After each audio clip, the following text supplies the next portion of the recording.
Good evening. Today is June 8th, 2012. Halfway through the year already. It's amazing, isn't it? Alright, it's time to open up a new series for the month. By this I mean mini-series. We're still within the overall topic of an autonomy, which is the octave topic.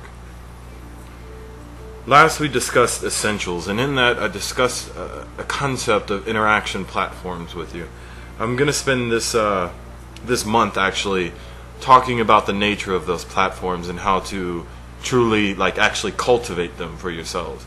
It took me a while to get to the point where I could understand how the possibility of my own platforms, and I want you to understand through this process that what I'm going to be depicting is the method that I've developed for myself. And it's only to give you sort of an indication of the possible way of going about it. It doesn't necessarily define the best way, but just the way that works the best for me. Alright, the first portion of that, the body topic for this series of platforms, is state consciousness. And this is going to be derived from a group of learnings under the umbrella of NLP. Neuro-linguistic programming. It's a full, actually, body of knowledge, and honestly, it's worth getting to know because it contains a lot of personal empowerment tools. We won't focus on that. What we will focus on is the substance of that knowledge, the way that it actually benefits, and how you can apply it. The very first lesson of NLP is the understanding of the links between physiology, mental state, and spiritual state. They don't really discuss, it's a scientific understanding, so they tend to be limited to the scope of mental and physical. However, there's obviously the application of the spiritual as well. Physiology is the very first concept in it because it dictates that the body is the main informer of the state of your consciousness at any given time. Let me put that in more tangible terms. If you sit up, if you smile, if you breathe deeply, if you relax your face muscles, if you relax your physical muscles, if you run your consciousness internally through your body, what happens is you become more relaxed, at least more relaxed. More often you become more relaxed and more aware of not only what's going on in you, but also that which is surrounding you as well. That is a state of consciousness. The state of being aware is one state, and it's not mandated, but rather assisted by your physiology. Physiology is a combination of your mental state and your physical sort of stature.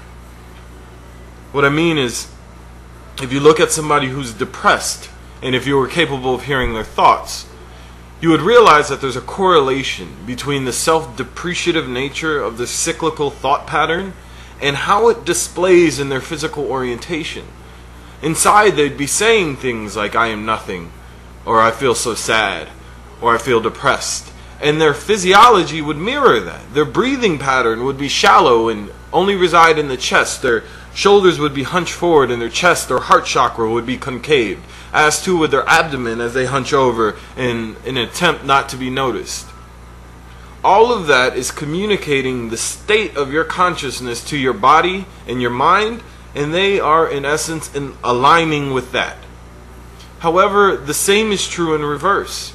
If you consciously monitor the state of your physiology at any given time and realize what it's communicating about the state of your consciousness, then you get to a point where you can start developing an awareness of how your body reacts, how your mind reacts, how your mind exists in certain states. That's called state consciousness. Being conscious of the varying states of your body. Keep in mind that most states imply a deeper stance than temporal emotional states. I don't mean happy or sad, angry or greedy, things like that, jealous. Those aren't states.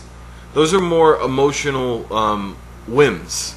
They come and they go. They transient. States are more composed of substantive forces like joy, bliss, rage,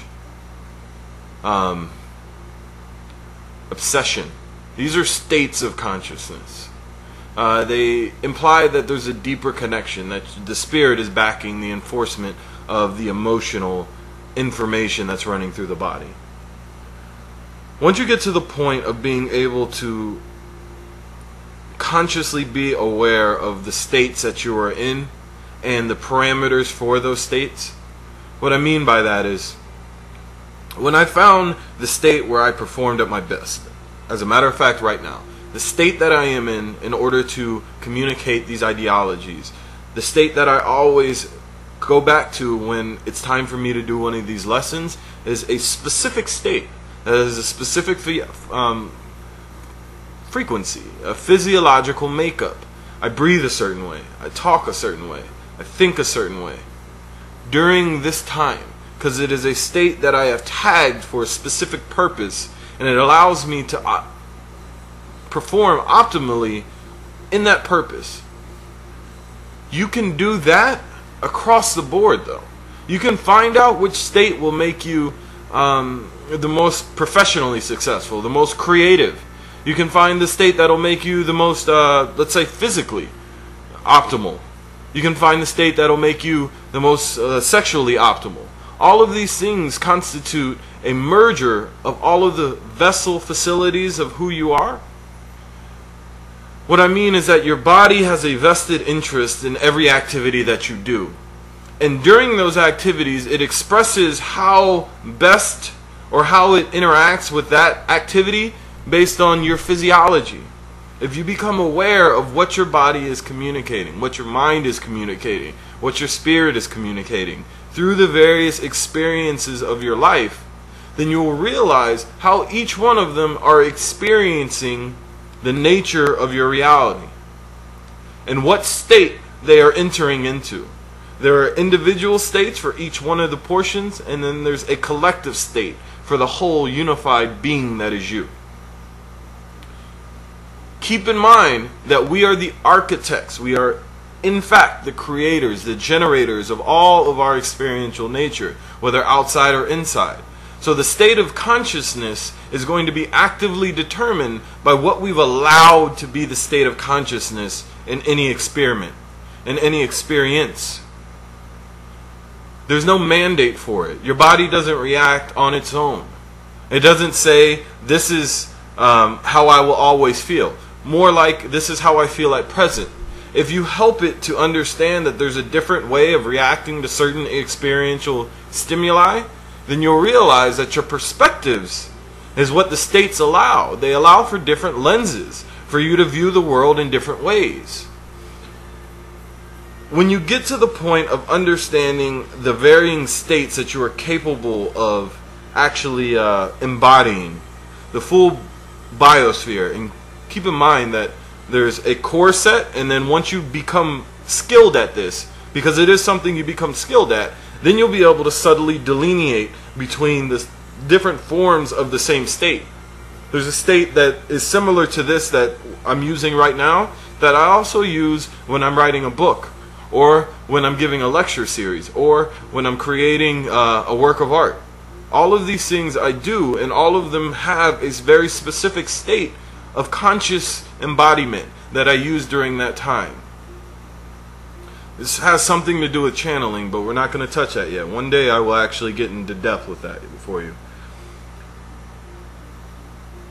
What you're allowed to do during that time, when you've finally gotten to the point of being able to delineate what different states, what their characteristic properties are, then you can start tagging them in any way you see fit. You can tag them by visual imagery. You can attach them to an image that you display in your mind, like a plus sign or a negative sign or something far more advanced. And you can embody all of the physiological traits of that state inside of that one energetic design. And anytime you wanted to recall it, you would recall the image, and so too would your physiology align. It's a meditative practice of visualization. Visualization with an activity element to it. Keep in mind, these things are an entire body of knowledge, and I'm attempting to give you the fruit without necessarily exposing you to the tree. If you want not just the knowledge, but the understanding of the knowledge, you're going to need to do the research on your own.